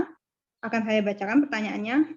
Izin bertanya Kak, untuk melakukan observasi awal, apa saja yang kita lakukan dan kepada siapa kita melakukan pendekatan untuk menggali informasi? Lalu, observasi awal ini dilakukan sebelum pengajuan judul atau sesudah mengajukan judul, Kak, untuk penelitian pendidikan, Kak.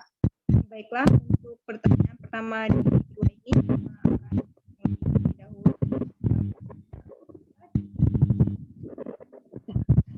baik, terima kasih pertanyaan atas nama Eka Rita Permata Patricia.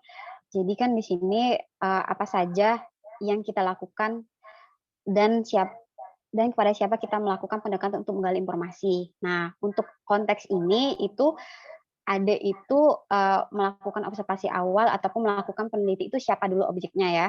Kalau misalnya ke sekolah, kalau untuk ini kan untuk pendidikan ya, pasti untuk ke sekolah ya. Nah, jadi untuk ke sekolah itu apa saja sih yang kita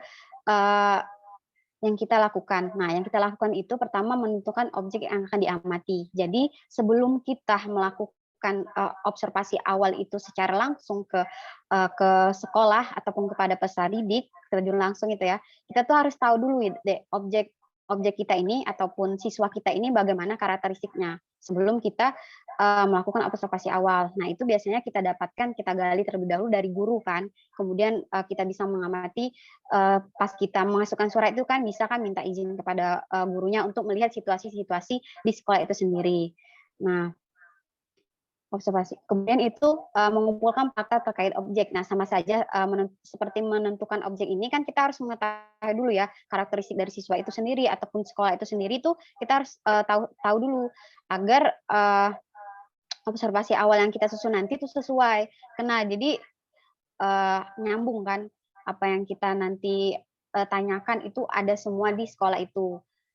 Jadi kan sebelum kita, biasanya kan kalian kan kalau Mbak dulu kan PLP ya, PLP-nya di sekolah kan. Nah, jadi biasanya kalau misal mengajukan itu, kita ke sekolah kan, karena kita sudah mengetahui sekolah itu, sekolah tempat kita PLP kan. Nah, jadi bisa nih untuk observasi awal nanti, ataupun untuk pendukung judul kita itu, hal-hal yang diamati itu, ataupun objek-objeknya itu, instrumen yang disiapkan untuk observasi awal itu disesuaikan dengan siswa ataupun tujuan dari skripsi kita sendiri atau apa yang ingin kita olah nanti. Yang Mbak bilang tadi kan kalau misalnya mengenai media pembelajaran ya berarti lebih banyak media pembelajaran agar nanti apa yang dikembangkan, baik aspek-aspek yang dikembangkan itu sesuai. Nah, kemudian lalu observasi awal ini dilakukan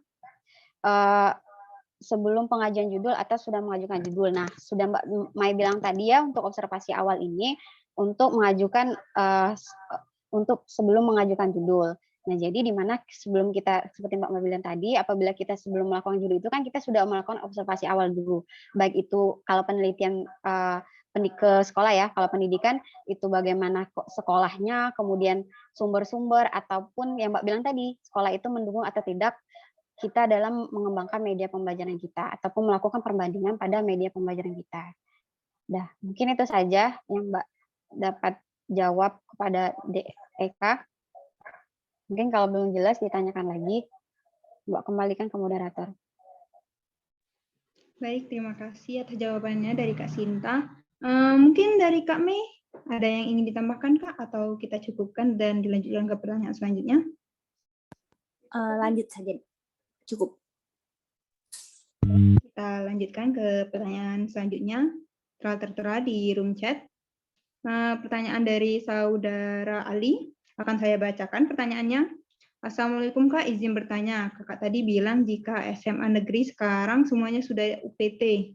Bagaimana Kak jika sekolah yang kita tuju itu adalah madrasah aliyah negeri? Dan problem apa yang sering muncul ketika memasukkan surat tersebut, baik ke dinas ataupun sekolah yang dituju? Bagaimana cara menyelesaikannya Kak? Terima kasih Kak.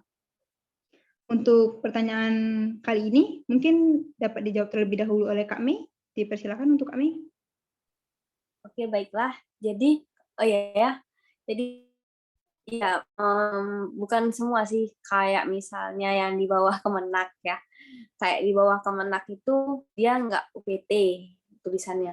Tapi misalnya man 2, man 1 kayak itu masih man ya. Atau udah UPT. Belum ada kan? Kalau misalnya man, MTS kayak gitu.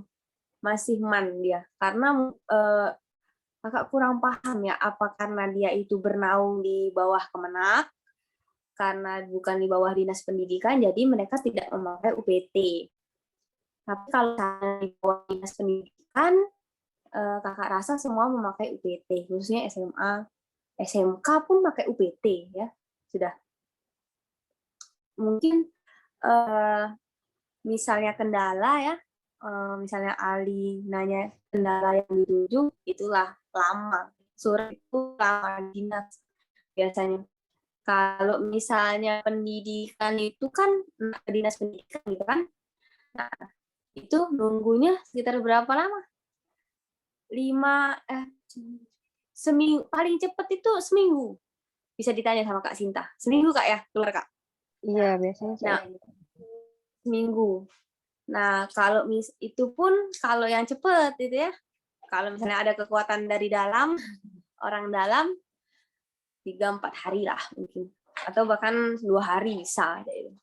Problem-problem ngaret itu biasanya yang kita temui kalau tentang surat menyurat. Misalnya kalau kita masukkan, kadang ada yang lebih parah, hilang surat kita. Itu terjadi misalnya di angkatan kakak ya, hilang suratnya. Jadilah nunggu seminggu, hilang katanya. Jadi ya hati-hati dan dicek di follow up terus lah surat itu. Malak-malak lah waktu itu nengok gitu. Gak bisa, yang penting surat kita keluar. Itu untuk di Ali. Gimana di Ali? Jelas Kak, terima kasih Kak. Oke, sepertinya 2019 banyak yang ngambil pendidikan ya. Pendidikan. Oke, saya kembalikan ke moderator. Baik, terima kasih Kak Mei. Mungkin ada tambahan dari Kak Sinta atau dicukupkan Kak? Mungkin cukup ya, apalagi untuk hambatan ataupun problem-problem dalam persulatan ya itulah lama kan. Apalagi kalau misalnya di luar pendidikan pun ya, apalagi ke Bangpol itu Mbak Maya, itu lama bisa-bisa 2 minggu. Karena kan memang yang tanda tangan itu kan orang yang sibuk ya, orang penting. Jadi belum lagi itu nanti diserahkannya itu kapan, kita masukkannya kapan, itu dinaikkan ke atasnya itu kapan, kan itu bisa memakan 2-3 hari. Apalagi untuk nanti suratnya ditandatangani, belum lagi itu numpuk dari berkas-berkas tanda tangan yang lain kan, untuk hal-hal kepentingan lain instansi itu kan, apalagi sekolah gitu kan, apalagi terus instansi-instansi seperti. Jadi itu sih kendalanya, kalau apa yang Mbak Mai bilang tadi tuh sudah sangat jelas. Sudah.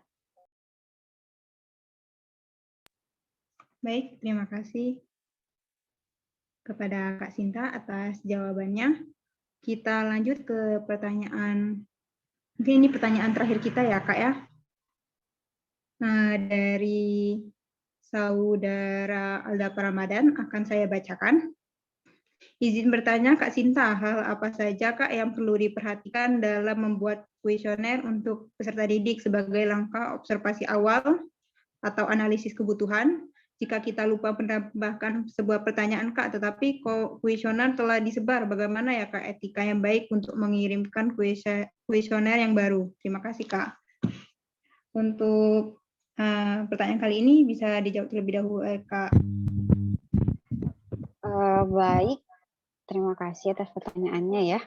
Jadi mungkin sebelum Mbak bahas yang nomor 1 ya, Mbak bahas yang kedua dulu ya. Jika kita lupa menambahkan sebuah pertanyaan Kak, tetapi kuesioner telah disebar, bagaimana ya Kak etika yang baik untuk mengirimkan kuesioner yang baru.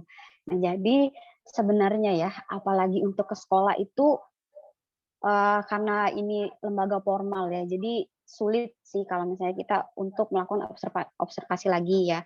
Apalagi karena kan kita kan harus mengatur ya, masukkan surat dulu, kemudian melakukan melobi gurunya dulu, gurunya itu bisa diambil jam atau waktunya itu kapan kan, terus kondisi sekolah itu sendiri apakah sedang ujian atau tidak kan, seperti itu kan. Jadi apabila terdapat kuesioner yang telah disebar, itu biasanya kalau Mbak dulu, sebenarnya itu kalau untuk kuesioner itu sendiri kan ada langkah-langkahnya ya, ada tahap-tahap seperti yang untuk analisis kebutuhan tadi kan ada langkah-langkahnya. Sudah Mbak bilang tadi kan kuesioner ataupun wawancara itu kan ada 3 jenis ya, ada terstruktur, ada yang namanya wawancara terstruktur ataupun kuesioner terstruktur. Nah, jadi sebelum kita menyiapkan pertanyaan sebelum kita analisis kebutuhan langsung sekolah itu, ya kita harus wanti-wanti dulu ataupun harus dipersiapkan betul-betul apa saja pertanyaan-pertanyaannya yang menyangkut mengenai hal-hal yang ingin kita gali ataupun analisis kebutuhan. Biasanya sih kalau untuk pendidikan ini kan, untuk langkah-langkah analisis kebutuhan itu kan biasanya ada 3 ya, itu dari materi, kemudian dari peserta didik, kemudian kalau misalnya untuk media ataupun perbanding itu mengenai perangkat pembelajaran itu sendiri kan. Jadi kalau misalnya kita untuk melakukan analisis kebutuhan atau langkah-langkah itu harus kena semua itu deh. Biasanya tuh jarang sih terlewat ya pertanyaan-pertanyaan yang seperti itu ya, karena hal-hal satu dan hal satu yang lain itu saling beruntutan. Ketika kita membahas mengenai analisis kebutuhan ataupun karakteristik peserta didik, itu kan kita kan secara langsung ya, melihat bagaimana kondisi situasi kita pada saat melakukan analisis kebutuhan. Nah, itu jadi kan bisa dilihat kan karakteristik dari siswa ataupun peserta didik sendiri, kemudian situasi sekolah. Nah, etika yang baik untuk mengirimkan kuesioner yang baru. Etika yang baik untuk mengirimkan kuesioner yang baru itu kan, ini kan kuesioner ya, dalam kuesioner ya. Jadi kalau misalnya kuesioner itu biasanya itu kan berupa angket ataupun Google Form seperti itu kan. Nah, biasanya kalau itu kan tidak langsung ke sekolah sih kalau misalnya kuesioner. Beda kalau kita melakukan analisis secara langsung nih ke sekolah betul-betul. Kalau hanya untuk kuesioner saja mungkin ya bisa menghubungi guru yang bersangkutan. Apabila ya, tapi kita lihat juga bagaimana kondisi guru itu ataupun siswa itu sendiri. Jadi apabila bisa nggak kita nyusulkan kuesioner itu kan. Jadi kita itu harus konfirmasi ke guru sih kalau untuk kuesioner sendiri kan. Karena kalau untuk wawancara itu bisa dilakukan wawancara hanya perwakilan saja itu bisa untuk mengatasinya kan, perwakilan saya tidak harus semua itu kita ulang lagi dari awal ya, analisis kebutuhan ataupun kita ke sekolah, karena Mbak bilang tadi kan untuk mengurus itu kan susah ya. Jadi mungkin salah satu caranya itu ya begitu. Kalau kuesioner tadi kita menghubungi gurunya itu apakah bisa memberikan kuesioner lagi kepada siswanya, atau kalau wawancara ataupun analisis secara langsung itu kita bisa perwakilan saja kepada siswa yang dapat mewakili apa yang akan kita capai ataupun apa yang kita olah nanti kan. Jadi seperti itu. Mungkin itu sih kalau menurut Mbak yang harus diperhatikan ya. Kalau misalnya analisis kebutuhan, ya apalagi pendidikan itu kan sangat terstruktur deh ya. Jadi benar-benar diperhatikan sih. Ya mungkin itu saja. Ada Dek Dapah, sudah jelas atau kurang? Mungkin bisa ditanyakan lagi.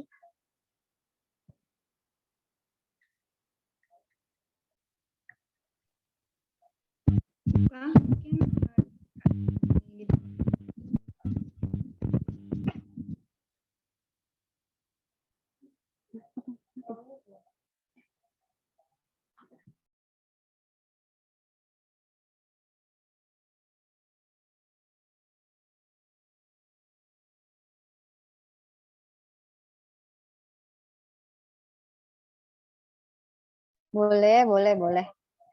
Di luar ini kan karena waktu terbatas juga ya, mungkin kalau di sini nanyanya tidak terlalu luas ya, mungkin bisa lah cek Mbak.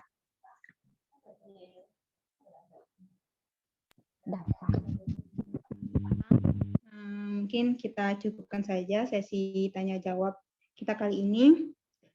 Baik, dengan selesainya sesi tanya jawab sebelumnya, maka berakhir pula sesi penyampaian materi dengan kedua narasumber kita. Saya ucapkan terima kasih sebesar-besarnya kepada kedua narasumber kita, yaitu Kak Mei dan Kak Sinta, yang telah memberikan materi yang sangat bermanfaat. Semoga ilmu yang dibagikan dapat bernilai ibadah bagi kita semua. Akan kita lanjutkan acaranya, yaitu agenda berikutnya adalah penyampaian closing speech yang akan diwakilkan oleh Saudari Ria Nona Mutia. Kepadanya kami persilakan.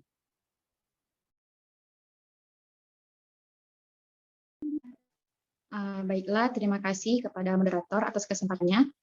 Assalamualaikum warahmatullahi wabarakatuh.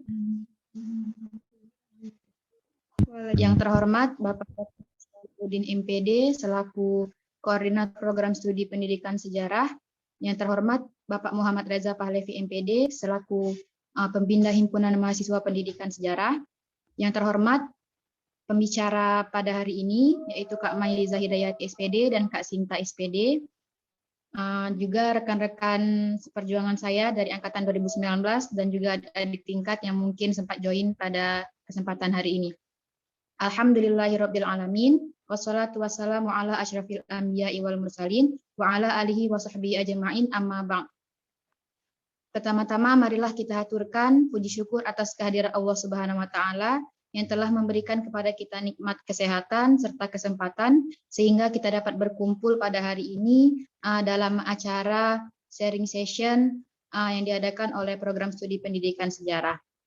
Salawat beserta salam tidak lupa pula marilah kita aturkan kepada junjungan kita Nabi besar Nabi Muhammad SAW beserta para keluarga, para sahabat dan para pengikut beliau hingga akhir zaman. Baiklah, sebelumnya izinkan saya Nona Mutia selaku ketua pelaksana dari agenda ini untuk mewakili dari koordinator prodi pendidikan sejarah yaitu Bapak Syarifuddin MPD dan juga Bapak Muhammad Reza Pahlevi MPD selaku pembina himpunan mahasiswa pendidikan sejarah, karena pada kesempatan ini beliau berhalangan untuk hadir sehingga memberikan amanah kepada saya untuk menutup acara ini.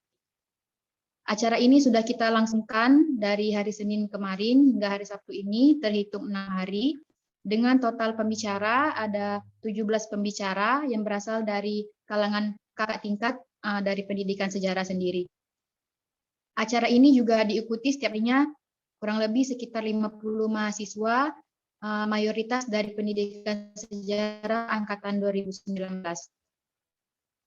Sebelumnya saya ucapkan terima kasih kepada seluruh pembicara baik dari hari pertama hingga pada hari ini yang sudah berkenan untuk menjadi pembicara dan juga menyampaikan materi, berbagi ilmunya kepada kami. Semoga kepada para pembicara bisa semakin sukses ke depannya, dan juga harapan saya kepada saya dan juga teman-teman seangkatan angkatan 2019 semoga bisa menyelesaikan skripsi dengan baik untuk ke depannya. Dengan berakhirnya acara kita pada hari ini, juga saya secara resmi menutup agenda kita pada hari ini. Terima kasih kepada rekan-rekan panitia semuanya yang sudah berusaha untuk menyukseskan acara ini dari awal hingga akhir. Lebih dan kurangnya saya mohon maaf. Wabillahi taufiq wal hidayah. Wassalamualaikum warahmatullahi wabarakatuh. Waalaikumsalam warahmatullahi wabarakatuh. Kami ucapkan terima kasih banyak untuk Saudara Riecha atas penyampaian closing speak-nya. Acara berikutnya yaitu pembacaan doa yang akan disampaikan oleh Saudari Muhammad Ainaldi. Kepadanya kami persilahkan. Baiklah, terima kasih kepada MC atas kesempatannya. Baiklah hadirin sekalian, pada kali ini saya akan memimpin jalannya doa, yang mana pada kesempatan kali ini saya akan memimpin dengan tuntunan ajaran agama Islam. Kepada yang beragama non-muslim diharap menyesuaikan. A'udzubillahi minasyaitonirrajim. Bismillahirrahmanirrahim. Hamdan syakirin, hamdan naimin, hamdan yuwafi ni'amahu wa yukafi'u mazidah. Ya Rabbana lakal hamdu kama yanbaghi lijikal karimi wa azimi sultanik. Allahumma salli ala sayyidina Muhammad wa ala ali sayyidina Muhammad. Allahumma ya Allah ya Tuhan kami, dengan mengucap puji serta syukur kehadirat-Mu hingga tiada henti-hentinya, kami memuji kebesaran dan keagungan-Mu atas segala rahmat yang telah Engkau limpahkan kepada kami pada hari ini dengan penuh keakraban, dengan penuh kebahagiaan. Semoga hadirnya kami di ruang tatap maya Zoom ini dalam rangka sharing session menulis skripsi dengan cermat dapat Engkau berikan rasa aman, rasa nyaman, dan ilmu yang bermanfaat. Engkau limpahkan barokah dan ridho-Mu dalam acara yang kami laksanakan ini. Ya Allah, Ya Muhaimin, Ya Salam. Sharing session kali ini sangat besar artinya dan maknanya bagi kami semua, terutama dalam menjalin hubungan silaturahmi antara kami sesama manusia, makhluk yang terbaik yang telah Engkau ciptakan dari semua makhluk ciptaan-Mu. Allahumma ya Kudus ya Salam. Ya Allah yang Maha Penentu masa depan. Masa depan adalah milik generasi penerus kami.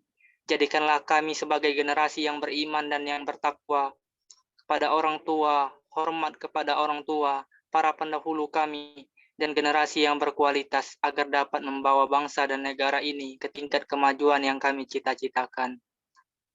Allahumma ya Allah ya Arsyil Azim, dengan telah berakhirnya kegiatan ini, kiranya ya Allah, Engkau dapat melimpahkan pengetahuan dan kekuatan kepada kami semua, dan Engkau tumbuhkan rasa persaudaraan, persatuan yang kokoh di antara kami semua, sehingga terjalin dengan baik dan utuh. Ya Allah, ya Tuhan kami, ampunilah dosa kami, dosa orang tua kami, dosa para guru-guru kami, dan dosa para pejuang-pejuang kami. Kabulkanlah doa kami ini, ya Allah. Hanya kepadamu lah kami memohon, hanya kepadamu lah kami memohon pertolongan. Iyyaka na'budu wa iyyaka nasta'in. Rabbana atina fid dunya hasanah wa fil akhirati hasanah wa qina azabannar. Subhana rabbika rabbil izzati amma yasifun. Wassalamun alal mursalin. Walhamdulillahi rabbil alamin. Assalamualaikum warahmatullahi wabarakatuh. Baik, terima kasih kami ucapkan kepada Saudara Renaldi. Untuk teman-teman yang lain, diarahkan untuk dapat mengisi link absensi yang telah dikirimkan oleh panitia di room chat. Baiklah, dengan selesainya sesi penyampaian doa sebelumnya, maka berakhir pula acara kita hari ini. Sekali lagi, saya ucapkan terima kasih sebesar-besarnya kepada Kak Mei dan Kak Sinta yang telah memberikan materi yang sangat bermanfaat. Dan juga terima kasih saya ucapkan kepada Saudari Riecha Nuna Mutia yang telah menyampaikan closing speak-nya. di acara sharing session kita kali ini. Tak lupa pula saya ucapkan terima kasih atas kehadiran dan partisipasi hadirin sekalian yang masih tetap setia untuk hadir dalam room Zoom ini. Saya mewakili seluruh panitia penyelenggara mohon maaf bila ada hal-hal dari kami yang kurang berkenan, dan kepada Allah saya mohon ampun. Terima kasih, saya akhiri. Wassalamualaikum warahmatullahi wabarakatuh. Waalaikumsalam warahmatullahi wabarakatuh. Boleh keluar ya? Terima kasih, Kak. Terima kasih banget. Terima kasih, Kak.